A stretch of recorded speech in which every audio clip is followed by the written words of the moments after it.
Okay, great. So one of the things that I want to really focus on for our exercises moving forward, and we'd like to pitch you on, even as we're still developing a formula for making sure that all of the content and all of the tools are things that we can hear from you, that we can match with our capacity, and maybe even exceed all the things that you guys currently can articulate to us.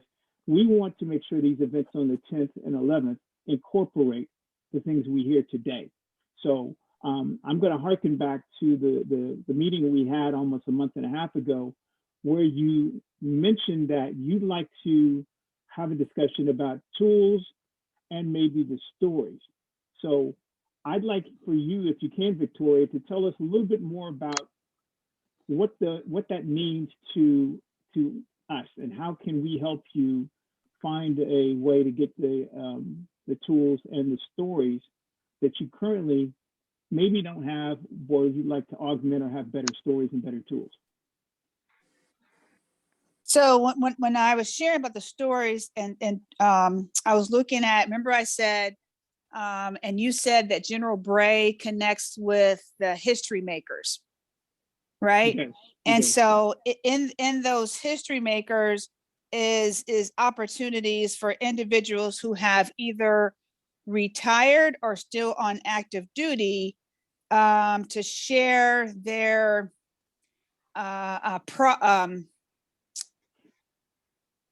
journey towards joining, the military, and the challenges that they face and overcome and have overcome because of that, and the successes that they achieved in their careers. And so I don't think we talk enough or give opportunities enough to share those kinds of stories to individuals who are at HBCUs, and are aware of these individuals that exist. So I just received something not too long ago from the Tuskegee Airmen, and they had offered, go ahead, do you want to put money towards the Tuskegee Airmen? I'm going to get a hat and a little pen. And what they're doing, their goal is to advance the background and the history of the role of the Tuskegee Airmen. And we've got folks there.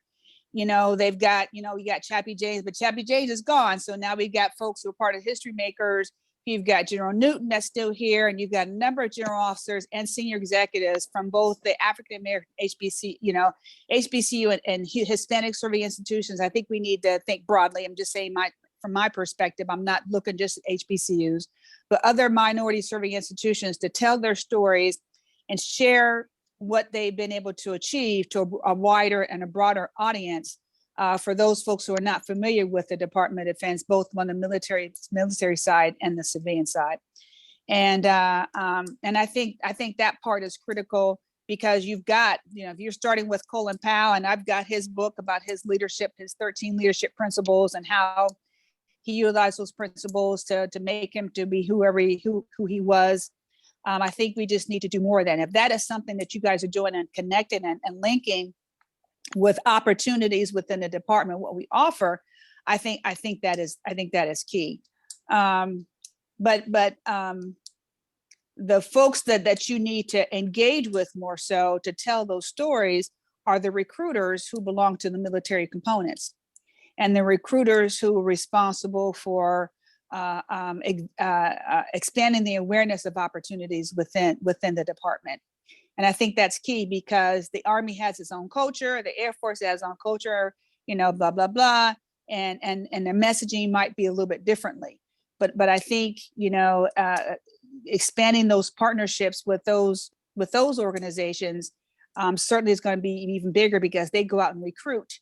And then if your connectivity to get the word out, to provide that socialization, to expand that messaging, I think that will be key, in a broader sense, within those communities do not know enough about what the department has to offer.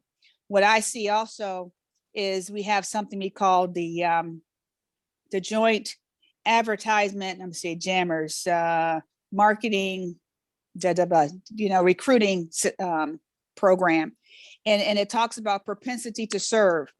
And what we're finding is that some communities have a lower propensity to serve into the military. And the question is, why is that? I don't know. We've not done any research. I haven't seen full research as to why there's not a propensity to serve, but there is anecdotally that the vision of those who are minorities who serve the military are there to get a job and get out.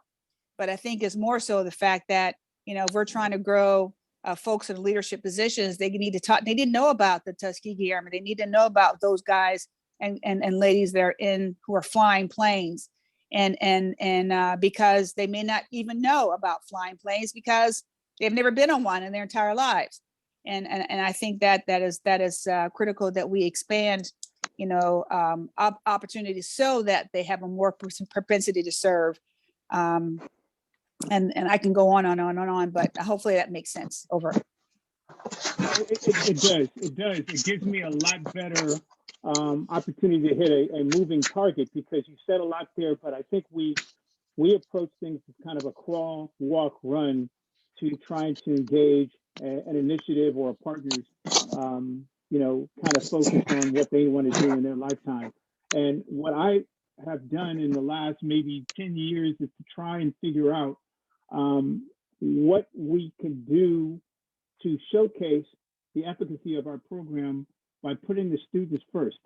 So we've often said, hey, the students can learn best by doing, not by theory, by content or textbooks, but they got to get their hands dirty. They got to get their hands on the technology.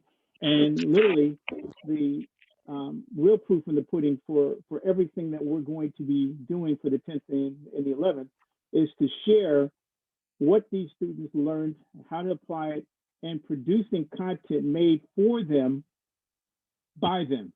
Because most marketing and advertising agencies, they do focus groups to try to figure out how these students receive messaging and all of the other consumer goods. And so what I've decided to do is to make sure that I created a student agency inside of my efforts so that we know what tools, what platforms, and really what kind of messaging do they really receive from moment to moment. Because for me, it was, Snapchat and Instagram. Now we're finding that it's TikTok and other platforms.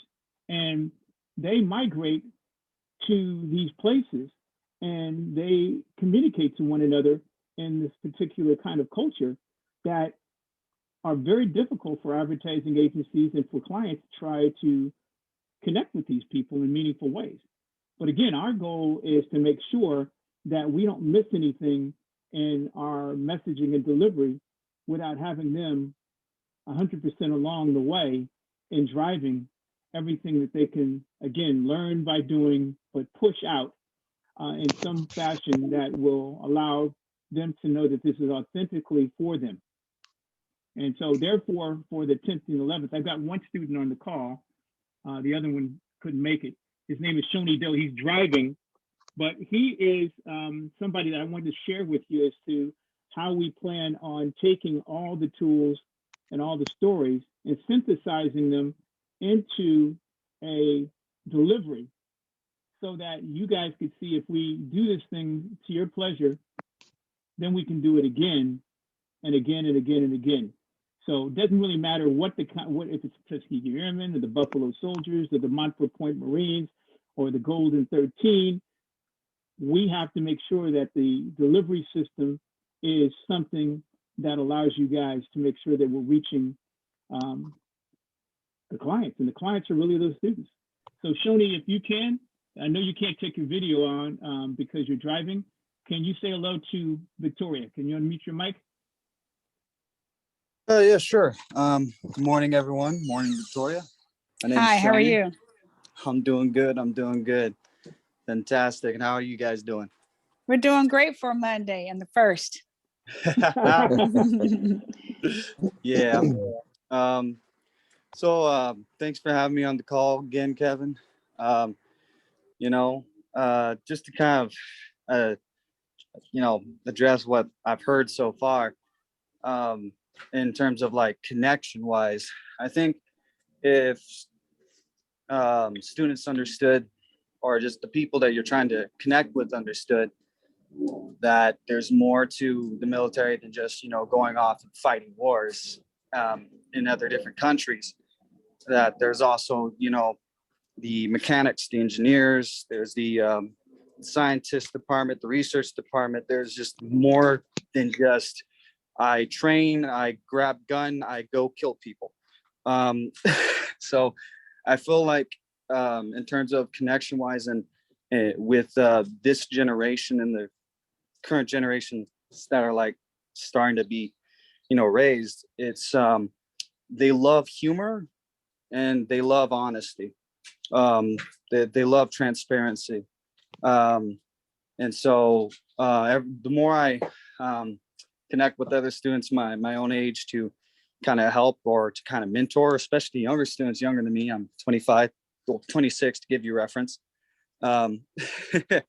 They're always looking for that blunt honesty. The sweet words don't matter to them. What matters to them is, hey, are you being upfront? And hey, what is it that I get out of this? Do I really want to put my time and effort into it? So it's those kind of things. And on the flip side, in terms of the student lens perspective, I've worked with Kevin and I've had the pleasure of leading a bunch of really talented artists and students and producers to, put together projects, to run shows, and to create and design applications, video games, and or short films and documentaries to truly capture and link up to the younger generation in a way that's entertaining, informative, and inspiring.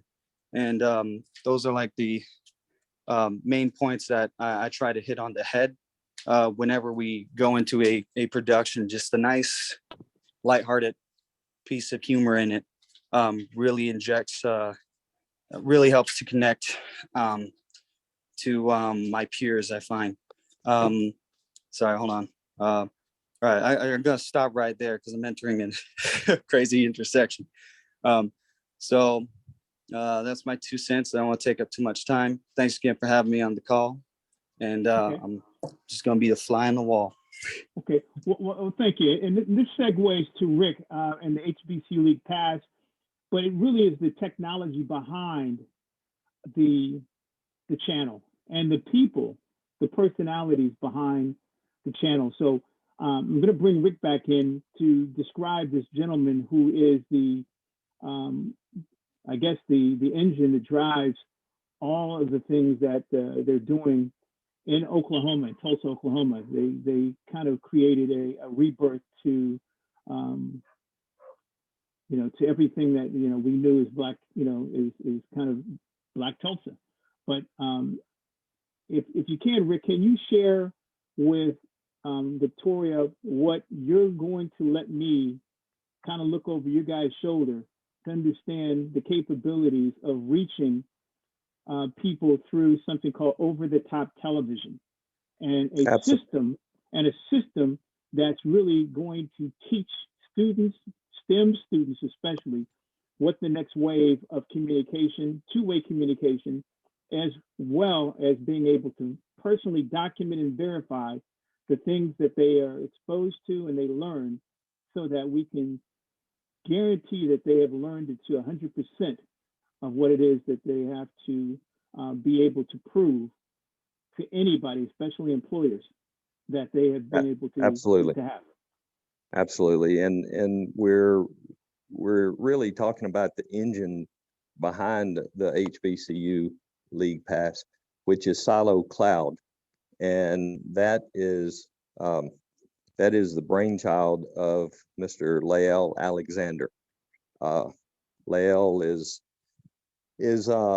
world known for being the fourth top designer. Oh, Rick, you're muted. I apologize. Can you hear me now, Kevin? Yeah, we got you. Okay. Yeah, he's world renowned for design, not only in the telecom space, but now over the top television as well. We've developed a delivery system. It's aggregation and distribution. I consider it a replacement for YouTube,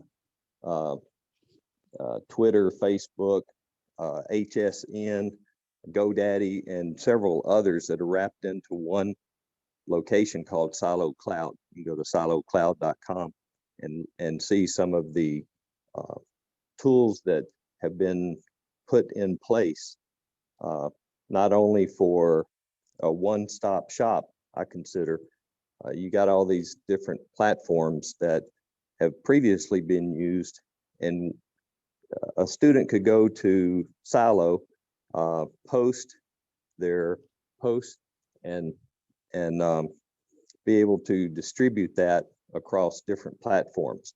You can't do that from any other platform, but you can from Silo. So that ability gives the freedom to be able to communicate a message across multiple platforms. Given HBCU, we were streaming the athletic events, and when you take the ability of what we have on the backside of the OTT, getting into the distribution and guarantee or certification of what they're learning, we had developed a training system years ago for direct sales companies. And it really didn't matter whether you were filling a salt shaker or you were rebuilding a V8 engine. What we did is we took 3 to 10 minutes of streaming video of an authority in a subject matter, delivered that 3 to 10 minutes of streaming video.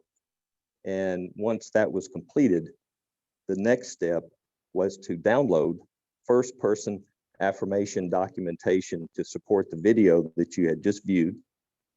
And then once that was completed, the student or participant needed to complete to 100% competency a test or a task with that associated content. And before, we gave them the key to move on to the next module. So whether it was a step-by-step, whether it was 1 step or 100 steps, it gave the company or the classroom, I guess, the ability to guarantee that that student comprehended, understood, and was able to apply the content that they had just viewed.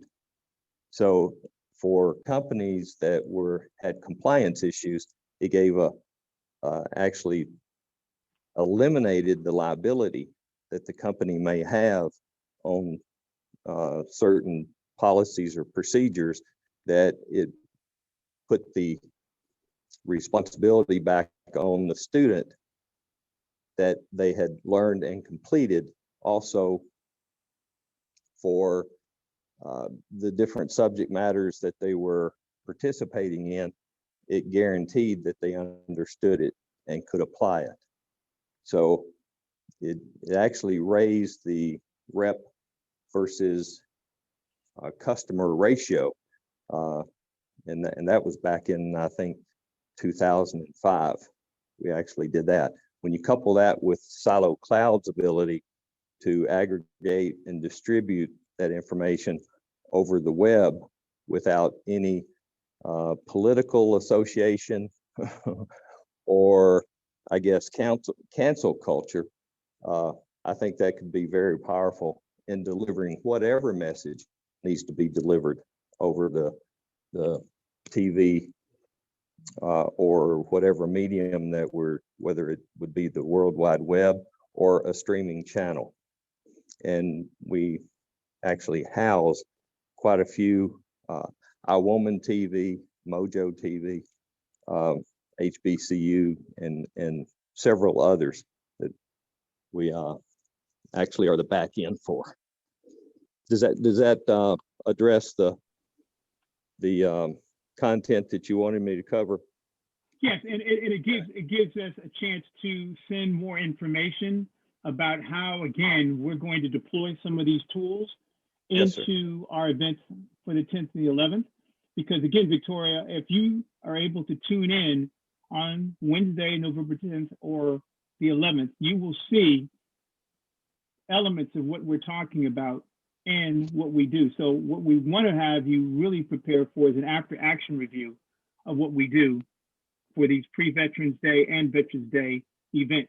Because literally what we're doing for the clients is to show them a proof of principle, but also be able to use their brands and their initiatives to be baked into the delivery of the project, the program, and all the things the students and the audience are able to take away. So I put a few things into the chat box with the few minutes we have left. I wanted to make sure that the reason why it's important for the students to be able to have a better, let's say, opportunity to prove that they've learned or they've actually applied what they've learned to something that they can prove is because a lot of the content that I think you're interested in terms of the African-American military experience, Hispanic, and the women service and sacrifice to this country, a lot of that stuff in California for the state universities, which there's 23 of them, it's almost 700,000 students, and the California Community Colleges, 116 campuses, 2.3 million students. In the next year, ethnic studies is going to be mandatory for them to be able to get from the community college to four-year transfer, and for people to graduate with their BAs and BSs, they will have had to take an ethnic studies class. So what it is that we've done to infiltrate the universities and the community colleges is to be able to influence what kind of ethnic studies they're going to be exposed to, but how can they be tested to make sure that they're not just getting a grade? They're applying it in ways where it's documented, it's verified, and who knows, maybe they take some of this information with them and apply it to a better way of understanding what's next for them. So let me Okay, ask you a great. question, because there's a lot of her, but there were some couple of things that really intrigued me, particularly the tool that you said that helps the students kind of gain the knowledge differently and listen to Shoni talk about how it's taught. Now, I hear you connecting, I'm just trying to say the connectivity for the department. I hear you connecting when it talks about HBCUs. There's another aspect of it, and I'm not sure if you shared this with the Department of Education for the Title I schools that certainly have not the capability or the funding to kind of, they get something and how do you know they got it? So they're prepared for the next level. Have you looked at it from that standpoint? And what I say is that we have something called Starbase. And Starbase is a program that we take to the K through 12 schools, mostly Title I schools, where they're economically and socially economically challenged. We go there to help build that capacity in whatever kind of STEM or whatever technology that we would need in the future, at least for them to grasp the components of that. Have you taken this to form it in those schools so that those students, when they graduate from high school or from junior high, junior high, K through 12 and through high school, that they're prepared and equipped to go to the next level, to move into those STEM positions, those STEM types of jobs that will be of certainly interest to whomever company they're going to, whether it's JP Chase, Morgan, or the Department of Defense. How have you thought about something like that? Yeah, and I know we only have a couple of minutes left, so we may have to have another conversation, but this is the narrative where Rick has really he's really piqued my interest in what we can do to verify, and I say not only prove that these students to 100% of what's available in information and lesson plan, there's a way to test that these students have been able to take the quizzes, the test, and be able to bring it back to 100% of what it is that we want them to learn.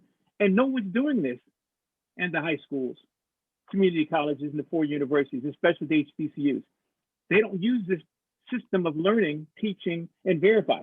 This is what we'd like to be able to use as our test bed to agnostic of the content, to make sure that we can deploy something like this in everything that we roll out. So I want to have another conversation because this is really technology, but it's also just some of the things that the HR and the SHRM people are now starting to understand that will allow these students to distance themselves from all the other candidates if they can have this kind of verification. Absolutely. And Kevin, also, I mean, we've had 100% completion. You talking about accreditation or, you know, the validation that they have understood and applied the whatever the subject matter is that they've, you know, they're being delivered. That's 100%. And we got that from my 4th grade teacher, actually, and Zig Ziglar had taught. Break it up into bite-sized modules, walk them down a primrose path, trick them into being successful. And we track all of that. So anybody that completes the system is going to comprehend and apply the subject matter of whatever you're trying to communicate. So, right.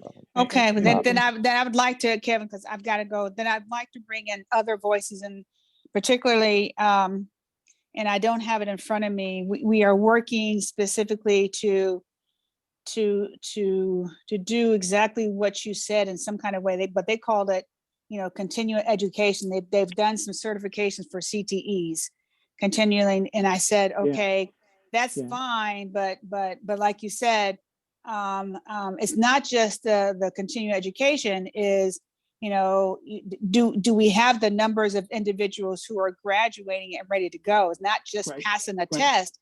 Is about grasping the knowledge to go to the next level. And so we've equated it to test taking versus knowledge. Right. And really what this boils down to is data. It's verifiable data that will allow the students to even know where they are in relationship to what the goals are of the hires. Got it. And so it might be best to, you know, to look at particularly, you know, separate from those we're trying to get to, is maybe there's some star bases that exist today that we've studied, and maybe there's an opportunity to maybe test this capability into the existing environment that we have today with this tool. I mean, I'm really intrigued about that tool because there's challenges of knowing, you know, because we can't within DoD, we've been talking about it. How do we monitor those students who graduate and come to the department? Well, that's one aspect of it.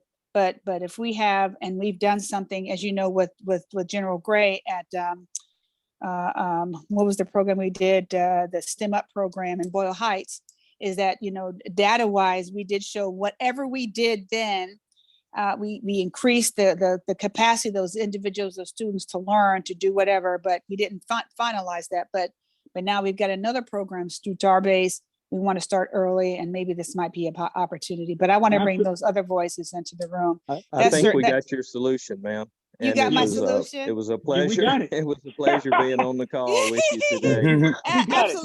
Absolutely. This is it. So crawl, walk, run.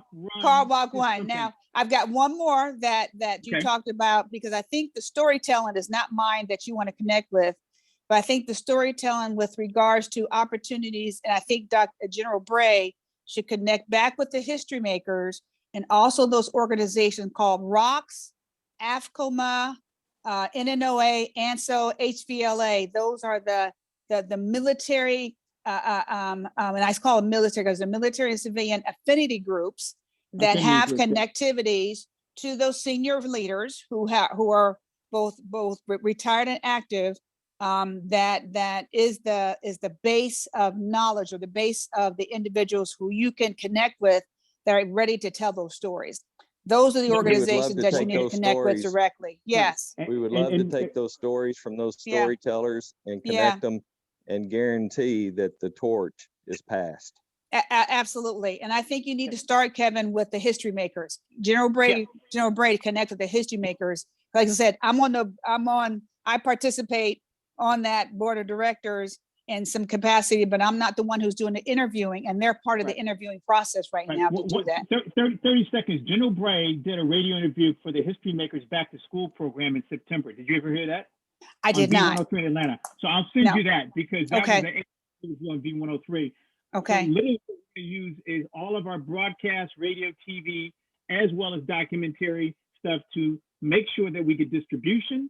So we have the furthest outreach, and we have students in the front of the camera and the back of the camera who can actually show other students that this is what learning by doing is.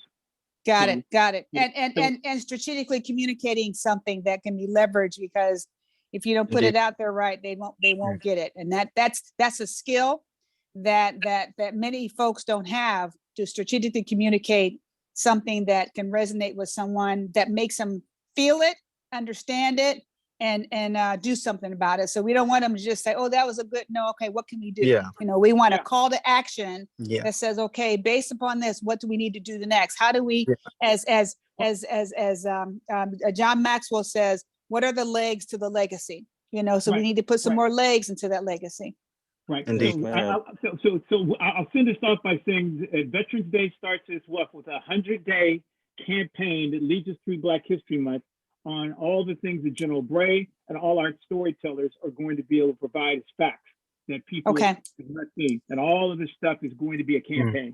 So that's Okay. what we really want to be. Okay. Make sure. So are you reading the plan I on would Wednesday love, or I would Thursday? love to probably, What day? ooh, could hold you on, join, because Wednesday or Thursday? Thursday, I think we're off. So Yeah, we are Thursday off. might be better. Yeah, I'm off on Yeah. Thursday. Wednesday might be better. Thursday might be the best for me to kind of Right. So that's- chime in to that's- listen to That's see the how it best we're goes. doing at JP Morgan Chase. So you'll see Okay. a state, a Okay. theater inside of JP Morgan Chase. Okay. Okay. Okay. So All I'll right. send the link. Miss Victoria, So thank you for guys. your time. Thank you for Absolutely. your So time. let's make sure we follow up from the standpoint of that star base, and see, and I'm going to bring the other folks, and I'm going to bring the Karen's back, because she does the star base. Then we have the person who owns the star base, and see how we can connect, maybe bring Department of Education into this Yeah, conversation. We'll Okay. leave that in Kevin's capable hands. Okay. Modular training system. Modular training system. Absolutely. Yes. Crawl, Okay. walk, run. Okay. Thank Okay, you. there you go. There you All go, righty. guys. Okay. Thank you, Bye-bye. Kevin. Thank you, Bye. Victoria. All right. Bye-bye. Bye-bye. Bye. Bye-bye.